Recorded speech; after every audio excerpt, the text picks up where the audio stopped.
After having experienced periods of peace and fidelity to the divine laws, the children of Israel began to deviate from the ways of the Lord.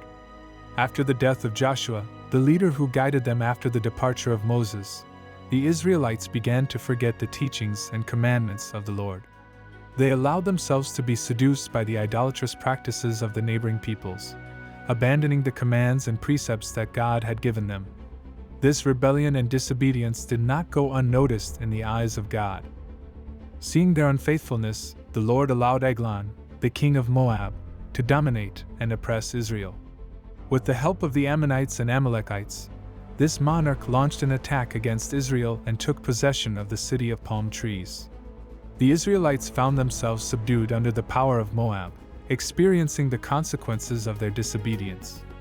For 18 long years, the children of Israel lived under the Moabite yoke, suffering the humiliation and burden of foreign rule. The daily hardships and the heavy burden of oppression caused the people of Israel to reflect on their actions and decisions. Realizing the error of their ways, they began to cry out to the Lord, asking for mercy and hoping for divine intervention to free them from Moab's control. The situation in Israel was desperate, but amid this adversity, the Lord heard their pleas. In response, he began to prepare a man who would be an instrument of deliverance for his people. Into the tribe of Benjamin, one of the 12 tribes of Israel, was born a man unlike many of his contemporaries, Ehud, son of Gera. His left hand was dominant, a rare trait that would eventually play a crucial role in his destiny. While the people of Israel suffered under the oppressive yoke of Moab, a deep yearning for liberation grew in Ehud's heart. Although he was not known to be a powerful warrior or a charismatic leader, Ehud possessed a unique combination of cunning and intelligence. Amid the desperation and clamor of the people, God saw in Ehud someone capable of carrying out a special mission. His peculiar skill with his left hand, coupled with his cunning and courage, made him the perfect candidate to confront King Eglon and his forces. Though many might have doubted or feared, Ehud accepted the call, preparing for an encounter that would change the course of the nation. His confidence came not from his abilities, but from his faith in the God of Israel, who had delivered his people from slavery in Egypt and given them the promised land. Ehud knew that, with God's help, he could face any challenge and fulfill the mission he had been given. Ehud was in the midst of a difficult period for Israel, where oppression by Moab was palpable. Every year, the Israelites were obliged to pay tribute to the powerful King Eglon as a sign of submission. This was a humiliating occasion and a constant reminder of their subjection. The tribute usually consisted of the best products and goods Israel could offer, carefully selected to satisfy the king's demands. The timing of the tribute was crucial, as any slip could cause even more suffering to the already afflicted people of Israel. Ehud, recognizing the importance of the occasion and guided by a divine plan, decided to act. Considering his left-handedness, Ehud devised a clever plan. He tied the sword to his right thigh, a place Eglon's guards were unlikely to check. In those days, most people were right-handed, so inspection and caution focused mainly on the left side.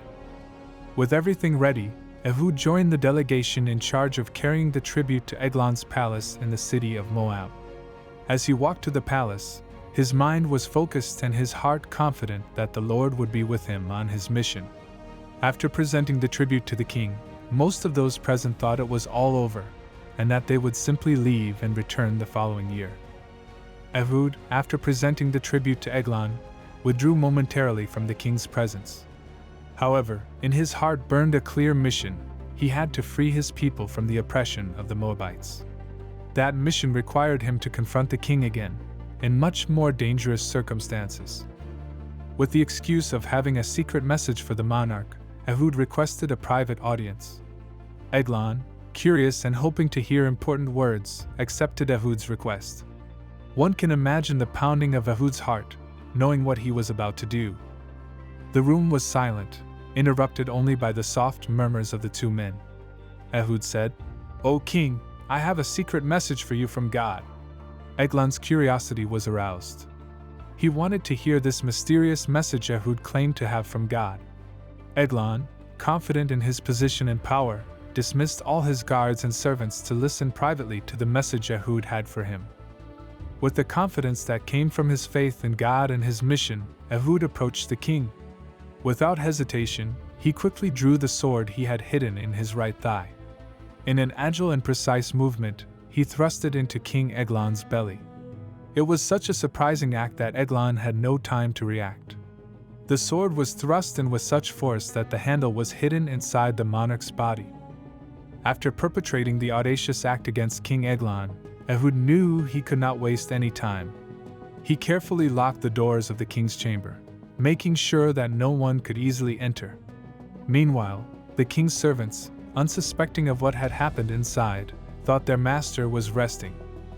Ehud stealthily slipped out of the palace and avoided the guards and servants, heading for the stone carvings near Gilgal. It was a calculated and swift escape, making sure he left no trace of his presence. Once he found himself safely in Israelite territory, Ehud knew it was time to act. Not only had he killed the oppressor of his people, but he also needed to lead the Israelites in an offensive against the Moabites to secure total freedom. He blew the trumpet in the hill country of Ephraim, a signal that resounded in the hearts of the Israelites, summoning them to battle. Ehud told them all about his exploit and how he had slain the oppressive king of Moab. Encouraged by this victory and seeing an opportunity to free themselves from Moab's oppression, the Israelites, led by Ehud, mobilized. Together, they crossed the Jordan River and took the footbridges leading into the land of Moab, making sure that no reinforcements could arrive. Wasting no time, they engaged the Moabite army and, with divine favor on their side, won an overwhelming victory. 10,000 Moabites, all brave and experienced in battle, fell to the Israelites that day. The victory not only freed Israel from Moab's rule but also gave them peace for the next 80 years. Ehud, as judge and military leader, was honored and respected by his people for having been God's instrument to bring them freedom and peace.